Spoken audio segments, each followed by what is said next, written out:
आज का हमारा टॉपिक है एलसी परिपथ। क्या है आज का हमारा टॉपिक? क्या है आज का हमारा टॉपिक? एलसी परिपथ। तो कल हमने सी आर और आर सी परिपथ पढ़ा था। आज हम क्या पढ़ेंगे? एलसी परिपथ। एलसी परिपथ मतलब एक ऐसा प्रत्यावर्ती धारा परिपथ जिसमें क्या जुड़ा हुआ हो? एक संधारित्र और उसके साथ एक कुंडली। जो संधारित्र है उसकी धारिता कितनी है? C। और जो कुंडली है जिसको हम प्रेरकत्व कहते हैं कि ये जो कुंडली है इसका प्रेरकत्व कितना है? L। ये दोनों कैसे जुड़े हुए हैं? श्रेणी क्रम में। कैसे जुड़े हुए हैं? श्रेणी क्रम में। इसके सिरों पर हमने क्या लगा दिया है? प्रत्यावर्ती धारा स्रोत, जिसका विद्युत वाहक बल V = कितना है? V not sin omega t। तो ये हमारे पास एक प्रत्यावर्ती धारा परिपथ है जिसमें हमने एक संधारित्र जिसकी धारिता C है और एक कुंडली जिसका प्रेरकत्व कितना है? L श्रेणी क्रम में जोड़े हैं। अब ये जो संधारित्र है इसके सिरों पर विभवांतर को किससे दर्शाएंगे? VC से। और कुंडली के सिरों पर विभवांतर को VL से। हमें पता है, क्योंकि हम जानते हैं विभवांतर V = कितना होता है? IR। विभवांतर ओम के नियम से V = कितना होता है? IR। लेकिन यहाँ पर किसके विभवांतर की बात करें? VC। तो V की जगह क्या लिखना पड़ेगा? C लिखना पड़ेगा। यहाँ हमने VC लिख दिया। अब संधारित्र का जो प्रतिरोध होता है उसे किससे दर्शाते हैं? XC से। तो R की जगह क्या लिखना पड़ेगा हमें? XC। तो R की जगह हमने क्या लिख दिया? XC।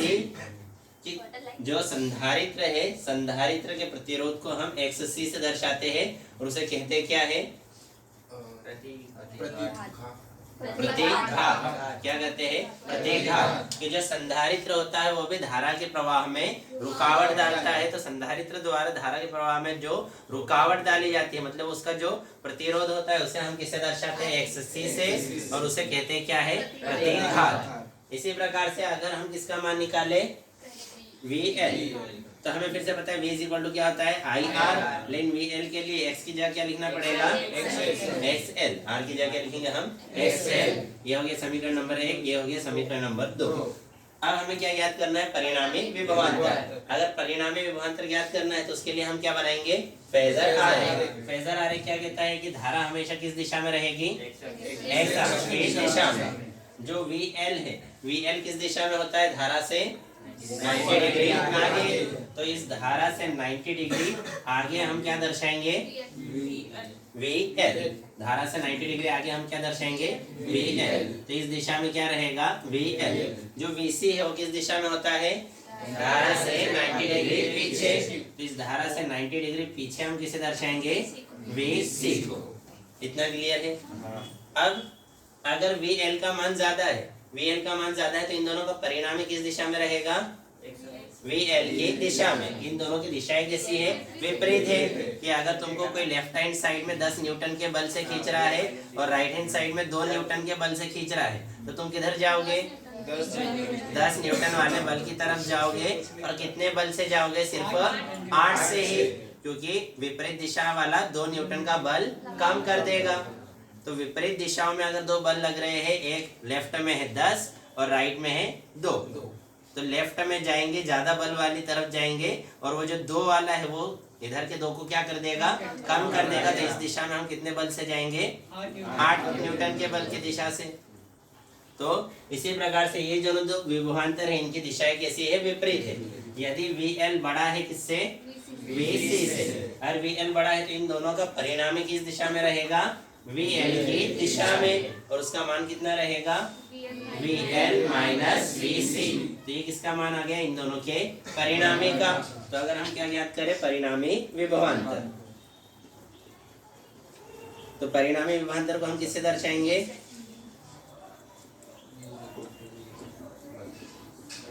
परिणामी विभवांतर को हम V से दर्शाएंगे और V = कितना हो जाएगा हमारे पास? VL - VC। यहाँ पर ओम का नियम लगेगा क्या? यहाँ पर पाइथागोरस प्रमेय लगेगा क्या? नहीं। इसके पहले जो 2 हमने टॉपिक पढ़े थे उसमें हमने पाइथागोरस प्रमेय से विभवांतर ज्ञात किया था। लेकिन यहाँ हमें पाइथागोरस प्रमेय लगाने की जरूरत नहीं पड़ी क्योंकि यहाँ पर समकोण त्रिभुज नहीं है। अब हमारे पास VL का मान है। VL का मान क्या है? IXL। तो VL की जगह क्या लिख देंगे IXL माइनस VC का मान कितना है IXC, तो यहाँ लिख देंगे IXC बराबर में क्या है V, I यहाँ पर भी I यहाँ भी, दोनों में से I क्या हो जाएगा कॉमन, तो नेक्स्ट स्टेप क्या आ जाएगी V is equal to I into XL minus XC। यहाँ ध्यान रखना है कि यहाँ स्क्वायर लगेगा क्या नहीं। अब ये I यहाँ पर गुणा में इधर आकर बाहर में, तो V upon I is equal to कितना आ जाएगा XL माइनस XC। ओम के नियम से हमें पता है V अपॉन I किसके बराबर होता है R के बराबर, जहाँ R क्या होता है प्रतिरोध। लेकिन जब परिपथ में C और L जुड़े हो तो इन दोनों के मिलने से जो कुल प्रतिरोध बनेगा उस कुल प्रतिरोध को हम किससे दर्शाते हैं Z से। कुल प्रतिरोध को हम किससे दर्शाते हैं Z से, और उस प्रतिरोध को हम क्या कहते हैं प्रतिबाधा। प्रतिबाधा क्या कहते हैं प्रतिबाधा। इसलिए इस R की जगह क्या लिखेंगे Z, मतलब इस V अपन I की जगह हम क्या लिख सकते हैं Z, तो Z इज इक्वल टू कितना आ गया XL माइनस XC। हम चाहे तो XL और XC का मान भी रख सकते हैं। हमें पता है XL का मान क्या है ओमेगा L और XC का मान क्या है 1 अपॉन ओमेगा C। तो ये हमारे पास क्या आ गया प्रतिबाधा। तो ये हमारे पास प्रतिबाधा Z इज इक्वल टू कितना आ गया omega L minus 1 upon omega C। अब इसके बाद क्या याद करेंगे कलांतर। इसके बाद क्या याद करेंगे कलांतर। तो कलांतर का मान तो यहाँ हमें दिख रहा है कि इस दिशा में परिणामी विभवांतर, इस दिशा में धारा, इन दोनों के बीच का कोण कितना है 90 डिग्री। तो tan फाई लेने की जरूरत है क्या नहीं, डायरेक्ट यहाँ लिख देंगे कलांतर कितना है 90 डिग्री मतलब π/2। फिर उसके बाद हम क्या याद करते हैं धारा का ताक्षणिक मान।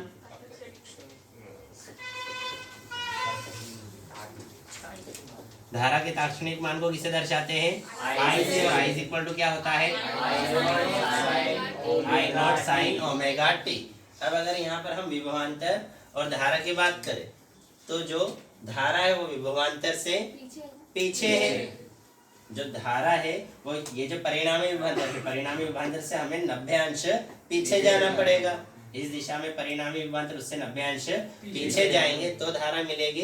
इसलिए धारा में से 90 अंश को क्या करना पड़ेगा माइनस करना पड़ेगा। 90 अंश मतलब π/2। इसलिए इसका कोण क्या हो जाएगा I is equal to I naught sine omega t minus π/2। इतना क्लियर है। फिर उसके बाद हमने क्या ज्ञात किया था धारा का शिखर मान। तो हमें पता है उनके नियम से I इज इक्वल टू क्या होता है V upon R। I is equal to क्या होता है V अपॉन R। लेकिन शिखर मान को किसे दर्शाते हैं I नॉट से। अगर धारा का शिखर मान है तो विभवांतर भी V नॉट रहेगा। अब R क्या है प्रतिरोध, लेकिन यहाँ प्रतिरोध की जगह क्या है प्रतिबाधा, तो R की जगह क्या लिखना पड़ेगा Z। और Z का मान हमारे पास है तो Z की जगह हम Z का मान रख देंगे। तो I naught is equal to क्या हो जाएगा V naught upon omega L minus 1 upon omega C।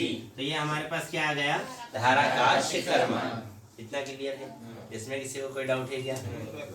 अब हम इसके अगले वाले टॉपिक में अनुनाद की स्थिति पढ़ेंगे। वो जो अनुनाद की स्थिति है वो एज इट इज इसमें भी हम लगा सकते हैं। अगर एग्जाम में अनुनाद की स्थिति आ जाए, अगर इसमें आ जाए तो भी इसके अगले टॉपिक में जो लिखेंगे वही एज इट इज यहाँ पर भी लिखना है।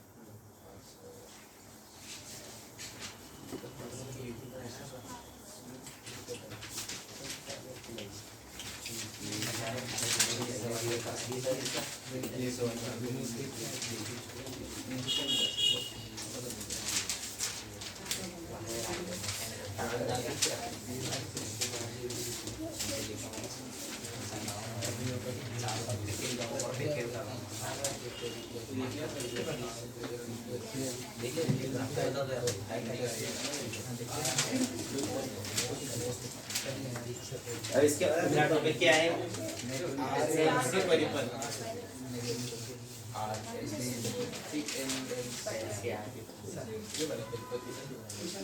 अगला टॉपिक क्या है? LCR परिपथ, मतलब ऐसा प्रत्यावर्ती धारा परिपथ जिसमें कुंडली, संधारित्र और प्रतिरोध तीनों जुड़े हो। कैसे जुड़े हो? श्रेणी क्रम में। तो हमने मान लिया कि हमारे पास एक प्रत्यावर्ती धारा परिपथ है जिसमें हमने क्या जोड़ दी? संधारित्र, फिर उसके बाद क्या जोड़ दिया? कुंडली, और उसके बाद हमने क्या जोड़ दिया? प्रतिरोध। इनको आगे पीछे भी जोड़ देंगे तो कोई फर्क पड़ेगा क्या? नहीं। इनके सिरों पर हमने क्या जोड़ा है? प्रत्यावर्ती धारा स्रोत। ये जो सिंबल है, इसका सिंबल है प्रत्यावर्ती धारा स्रोत का। इसका विद्युत वाहक बल कितना है, V is equal to V naught sine omega T. जो संधारित्र है उसकी धारिता कितनी है, C, कुंडली का प्रेरकत्व L और प्रतिरोध कितना है, R। इसके सिरों पर विभवांतर कितना है, VC, इसके सिरों पर विभवांतर VL और इसके सिरों पर विभवांतर को हमने किससे दर्शाया, VR से। हमें पता है ओम के नियम से VR इज इक्वल टू क्या होता है, IR, इसे दे दिया समीकरण नंबर 1। इसी प्रकार से VC इज इक्वल टू क्या हो जाएगा, IXC, और इसी प्रकार से VL इज इक्वल टू क्या हो जाएगा, IXL। अब हमें क्या ज्ञात करना है, परिणामी विभवांतर। क्या ज्ञात करना है हमें, परिणामी विभवांतर। तो परिणामी विभवांतर ज्ञात करने के लिए क्या करना पड़ेगा, फेजर आरेख बनाना पड़ेगा। तो फेजर आरेख में हमेशा धारा को किस दिशा में दर्शाते हैं, एक्स अक्ष की दिशा में। तो धारा को हमने एक्स अक्ष की दिशा में दर्शाया। अब उसके बाद अगर हम VL की बात करें तो VL जिस दिशा में धारा है उसी दिशा में क्या रहेगा हमारा, VR। जिस दिशा में धारा है उसी दिशा में क्या रहेगा, VR। अगर हम VC की बात करें तो VC किस दिशा में रहेगा, धारा से 90 डिग्री पीछे। तो धारा से 90 डिग्री पीछे हमने क्या दर्शाया, VC। फिर उसके बाद VL किस दिशा में रहेगा, धारा से 90 डिग्री आगे। इस धारा से 90 डिग्री आगे इस दिशा में हमने क्या दर्शाया, VL। फिर से हमने माना कि यदि VL बड़ा है किससे, VC से, और VL और VC इन दोनों की दिशाएं कैसी है, विपरीत है। दोनों की दिशाएं विपरीत है, तो इन दोनों का परिणामी किस दिशा में रहेगा, VL की दिशा में। VL और VC इन दोनों का, अभी VR की बात हुई है क्या, अभी वो बचा हुआ है। अभी हम सिर्फ इन दोनों की बात करेंगे, पहले इनसे तो निपटे फिर उसकी भी बात करेंगे। तो VL और VC दोनों की दिशाएं विपरीत है। VL अधिक है, इसलिए इन दोनों का परिणामी किस दिशा में रहेगा, VL की दिशा में, और उसका मान कितना रहेगा, VL माइनस VC। तो इस दिशा में क्या है, VL माइनस VC, और धारा की दिशा में क्या है, VR। अब अगर इन दोनों का परिणामी ज्ञात करना है, इन दोनों का परिणामी ज्ञात करने के लिए क्या बनाना पड़ेगा, समांतर चतुर्भुज। कि इस भुजा के समांतर यहाँ पर एक रेखा खींचेंगे, इस भुजा के समांतर यहाँ पर एक रेखा खींचेंगे, तो ये क्या बन गया हमारा, समांतर चतुर्भुज। इस समांतर चतुर्भुज का जो विकर्ण रहेगा वो विकर्ण ही हमें क्या बताएगा, परिणामी विभवांतर। तो ये जो विकर्ण है उसको हम किससे दर्शाएंगे, V से, और ये विकर्ण क्या दर्शा रहा है, परिणामी विभवांतर। और इस V और I इन दोनों के बीच का ये जो कोण है ये हमने मान लिया कितना है, फाई। तो इस दिशा में क्या है हमारे पास, VR। अगर ये VL माइनस VC है तो ये भी क्या हो जाएगा, VL माइनस VC। अब अगर हमें विभवांतर ज्ञात करना है तो हम किसकी सहायता लेंगे, पाइथागोरस प्रमेय की, क्योंकि ये क्या बन गया, समकोण त्रिभुज। ये क्या बन गया, समकोण त्रिभुज। तो इस समकोण त्रिभुज में हम पाइथागोरस प्रमेय लगाएंगे। तो पाइथागोरस प्रमेय क्या कहता है, कर्ण का वर्ग। तो कर्ण कौन है, V। तो V square is equal to क्या हो जाएगा, आधार का वर्ग। आधार क्या है, VR। आधार क्या है, VR। और लंब क्या है, VL माइनस VC। तो यहाँ पर VL माइनस VC ये लंब है, उसका क्या लगेगा, होल स्क्वायर। तो V square is equal to VR square plus VL minus VC का होल स्क्वायर। इतना क्लियर है। अब VR, VL और VC इन तीनों का मान है, तो इन तीनों का मान रख देंगे। तो नेक्स्ट स्टेप क्या आ जाएगी हमारे पास, V square is equal to IR। VAR का मान क्या है, IR, और उसका स्क्वायर है तो I और R दोनों की क्या लग जाएंगे, स्क्वायर, प्लस VL का मान क्या है, IXL। VC का मान क्या है, IXC, और उसका क्या है, होल स्क्वायर। तो हमारे पास मान क्या आ जाएगा, V square is equal to I square R square plus I यहाँ पर भी है, I यहाँ पे, इन दोनों में से I क्या हो जाएगा, कॉमन। तो इन दोनों में से I कॉमन आएगा, अंदर क्या बचेगा, XL माइनस XC। यहाँ लिख देंगे XL माइनस XC का होल स्क्वायर। अब इसका स्क्वायर था, इसलिए जब I बाहर आएगा तो उसके साथ बाहर क्या आएगा, स्क्वायर भी आएगा। तो यहाँ पर जो I कॉमन आया है उसका क्या लगेगा, स्क्वायर। I स्क्वायर यहाँ भी है, I स्क्वायर यहाँ भी है, दोनों में से I स्क्वायर कॉमन आ जाएगा। तो दोनों में से हमने क्या लिया, I स्क्वायर कॉमन। तो यहाँ पर क्या बचा, R स्क्वायर प्लस यहाँ पर क्या बचा, XL माइनस XC का होल स्क्वायर, और बराबर में क्या है, V स्क्वायर। I स्क्वायर यहाँ पर गुणा में है, बराबर के इधर जाकर भाग में। तो V square upon I square is equal to क्या आ जाएगा, R square plus X L minus X C का होल स्क्वायर। वी का भी स्क्वायर है, आई का भी स्क्वायर है, तो इसका होल स्क्वायर लगा सकते हैं क्या? तो इसका हमने क्या लगा दिया, होल स्क्वायर। अब हमें तो पता है v अपन आई किसके बराबर होता है, z के बराबर। तो v अपन आई की जगह हम क्या लिख देंगे, z। तो z square is equal to क्या आ जाएगा, R square plus X L minus X C का होल स्क्वायर। ये स्क्वायर उधर जाके क्या बन जाएगा, रूट। तो z की वैल्यू हमारे पास कितनी आ जाएगी, under root R square plus, हमें पता है एक्स एल का मान कितना होता है, एक्स एल का मान होता है ओमेगा एल। हमें एक्स सी का मान भी पता है, कितना होता है एक्स सी का मान, 1 अपॉन ओमेगा सी। तो एक्स एल और एक्स सी का मान रख देंगे। तो एक्स एल की जगह क्या लिखेंगे, ओमेगा एल, एक्स सी की जगह क्या लिखेंगे, 1 अपॉन ओमेगा सी और उसका होल स्क्वायर। तो ये हमारे पास किसका मान आ गया, जेड का मान। जेड मतलब प्रतिबाधा। अब उसके बाद हम क्या ज्ञात करेंगे, कलांतर ज्ञात करेंगे। तो कलांतर ज्ञात करने के लिए हम किसकी सहायता लेंगे, tan फाई की। हमें पता है tan थीटा बराबर क्या होता है, लंब बटे आधार। इस त्रिभुज की बात करते हैं, इस त्रिभुज में लंब क्या है, VL माइनस VC।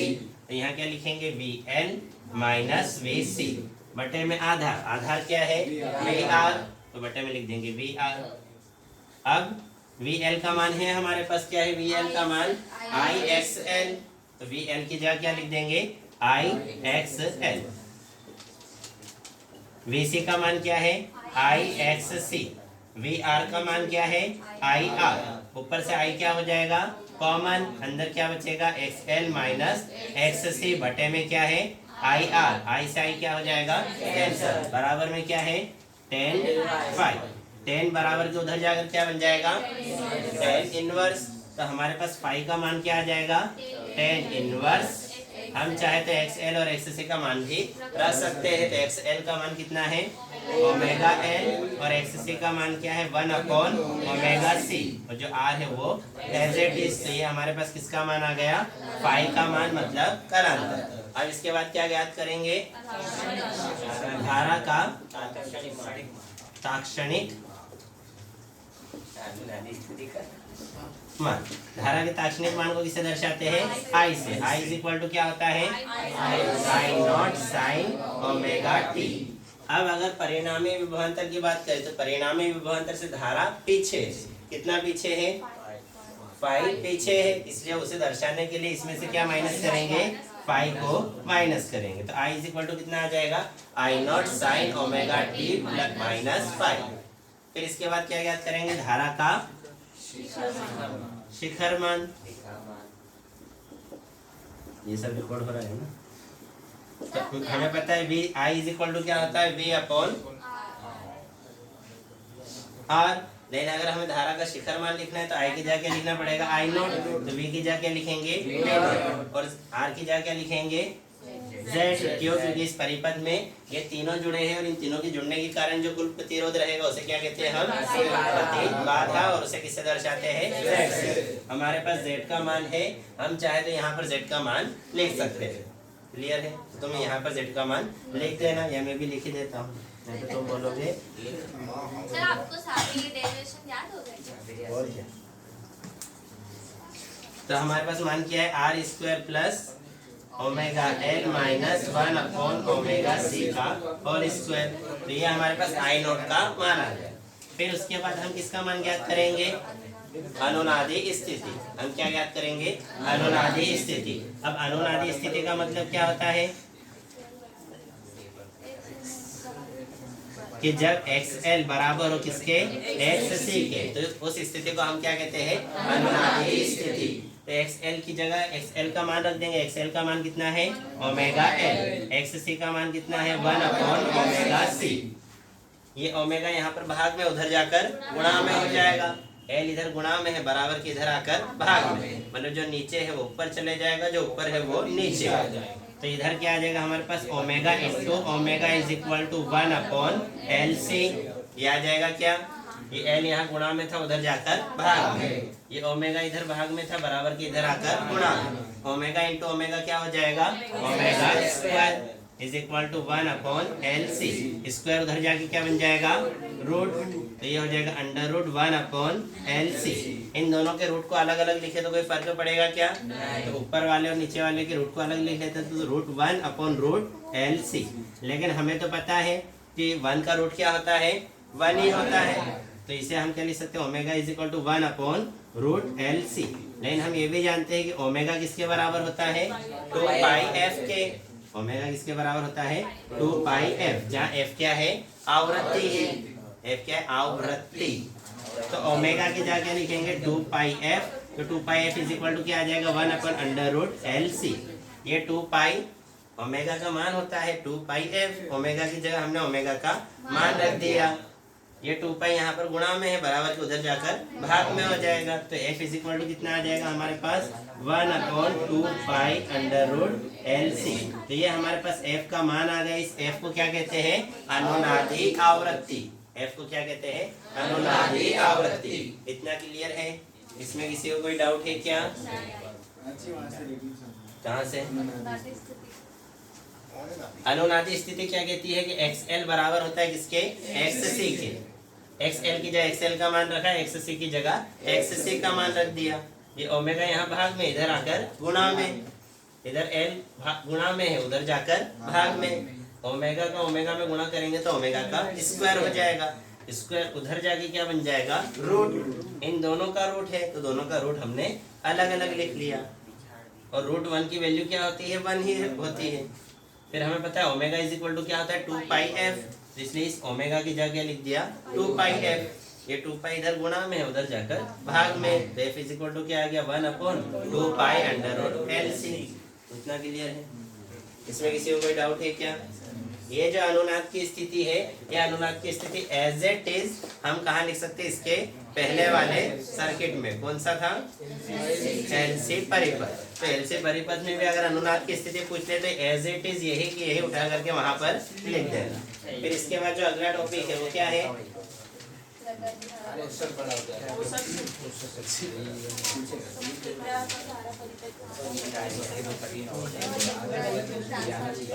धारा परिपथ की शक्ति। तो शक्ति को हमने कैसे परिभाषित किया था,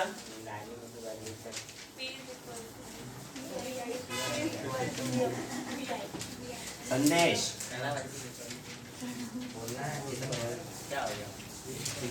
तुम्हारे अटेंडेंस नहीं ले रहा, क्या बोल रहा है, शक्ति की परिभाषा बोलो।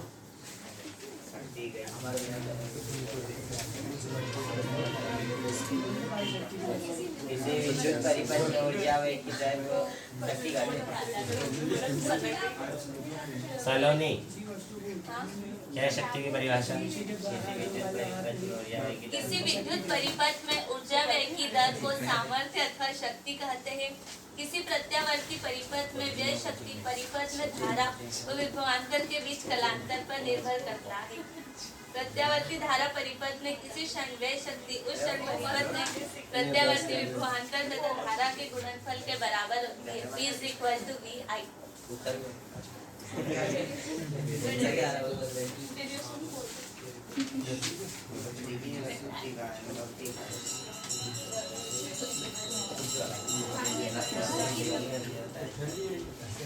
तो अगला हमारा टॉपिक है प्रत्यावर्ती धारा परिपथ की शक्ति। तो अगर किसी परिपथ में हमें शक्ति को परिभाषित करना है, किसे परिभाषित करना है, शक्ति को, तो किसी परिपथ में शक्ति का मतलब क्या है,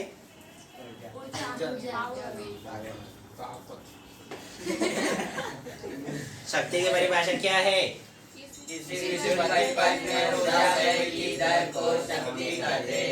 किसी विद्युत परिपथ में ऊर्जा व्यय की दर को ही उस परिपथ की शक्ति अथवा सामर्थ्य कहते हैं। कि किस दर से उसमें ऊर्जा व्यय हो रही है वही उसकी क्या है, शक्ति या सामर्थ्य।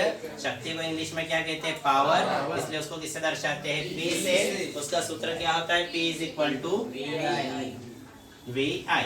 P इज इक्वल टू क्या होता है, VI। इस डेरिवेशन में हमें एक फॉर्मूले की जरूरत पड़ेगी, और फॉर्मूला क्या है, 2 sin A sin B is equal to cos A minus B। Minus cos A plus B. 2 sine A sine B का सूत्र क्या होता है? Cos A minus B minus cos A plus B. इस सूत्र की जरूरत हमें इस डेरिवेशन में पड़ेगी कि 2 साइन ए साइन बी। तो जो साइन है पूरी तरीके से किस में बदल जाएगा? कॉस में। साइन किस में बदल जाएगा? कॉस में। जब कॉस प्लस में रहेगा तो ए और बी के बीच में क्या आएगा? माइनस। जब कॉस माइनस में रहेगा तो ए और बी के बीच में क्या आएगा? प्लस। इस सूत्र की जरूरत हमें इस डेरिवेशन में पड़ेगी। हमें पता है शक्ति इज इक्वल टू क्या होता है? P is equal to V I. शक्ति P इज इक्वल टू क्या होता है? वी आई, जहाँ वी क्या है? विभवांतर और आई क्या है? धारा। अगर हमारे पास एक LCR परिपथ है, क्या है हमारे पास? LCR परिपथ। तो हमने मान लिया कि LCR परिपथ में विभवांतर कितना है? V is equal to V naught sine omega T. LCR परिपथ में विभवांतर कितना है? V is equal to V naught sine omega T. अगर विभवांतर V naught sine omega T है तो धारा I इज इक्वल टू कितना रहेगा? I naught sine omega T minus five. हमने पढ़ा कि जो धारा है वो परिणामी विभवांतर से फाइव पीछे रहेगी, तो इसलिए हमने क्या कर दिया? फाइव को माइनस कर दिया। V और I का मान है, V और I का मान हम कहाँ रख देंगे? समीकरण 1 में। तो समीकरण 1 क्या बन जाएगा? V naught sine omega P is equal to क्या आ जाएगा? V की जगह क्या लिखेंगे? V naught sine omega T. I की जगह पर क्या लिखेंगे? I naught sine omega T minus five. इस I नॉट को पहले लिख ले और साइन ओमेगा टी को बाद में लिखे तो कोई फर्क पड़ेगा क्या? सब गुणा में है, गुणा में चीजों को आगे पीछे लिख सकते हैं। तो ये क्या हो जाएगा? V naught I naught sine omega T sign omega T minus five. हमने इन दोनों को जगह को एक्सचेंज कर दिया। अब यहाँ पर sign omega T minus five है, लेकिन यहाँ पर 2 है क्या? यहाँ पर हमें ये सूत्र लगाने के लिए 2 चाहिए, तो हम क्या करेंगे? 2 से गुणा और 2 से भाग। तो यहाँ पर हमने 2 से गुणा कर दिया और 2 से भाग दे दिया। क्लियर है? तो ये हो गया 2 साइन। इसे हम क्या मान लेंगे? A और इसे हम क्या मान लेंगे? B। तो A की जगह क्या लिखा है? Omega T. A की जगह क्या लिखा है? Omega T. और B की जगह क्या लिखा है? Omega T minus five. इधर बाहर क्या है हमारे पास? V नॉट I नॉट और बटे में क्या है? 2। बाकी पूरे में तो क्या लग जाएगा? सूत्र। जहां पर सूत्र लगाएंगे उसको कहाँ लिखेंगे? ब्रैकेट में। तो सूत्र क्या बन जाएगा? सूत्र क्या कहता है? cos A minus B। तो A की जगह क्या है? Omega T minus B। अब जब भी माइनस के बाद कुछ वैल्यू लिखते हैं तो उसे ब्रैकेट में, तो ब्रैकेट में क्या लिखेंगे? Omega T minus five.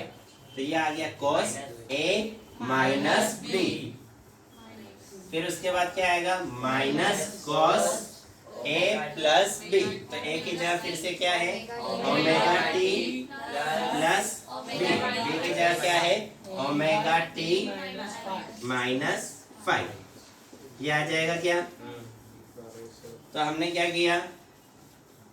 यहाँ पर सूत्र लगाया 2 साइन A साइन B। तो क्या हो गया? cos A। A की जगह क्या? ओमेगा टी, इसलिए cos A की जगह लिखा ओमेगा टी माइनस B की जगह ओमेगा टी माइनस फाइव। फिर minus cos A plus B। तो A की जगह क्या है? Omega T. तो A की जगह लिखा ओमेगा टी प्लस B की जगह क्या है? ओमेगा टी माइनस फाइव, यानी का ओमेगा टी माइनस फाइव। अब इसे सॉल्व कर लेते हैं। तो ये V naught I naught upon 2 as it is. यहाँ पर है cos ओमेगा टी। माइनस की चिन्ह का अंदर गुणा होगा तो अंदर के चिन्ह बदल जाएंगे। तो ये जो ओमेगा टी प्लस का है ये किसका हो जाएगा? माइनस का। ये जो 5 माइनस का है ये किसका हो जाएगा? प्लस का।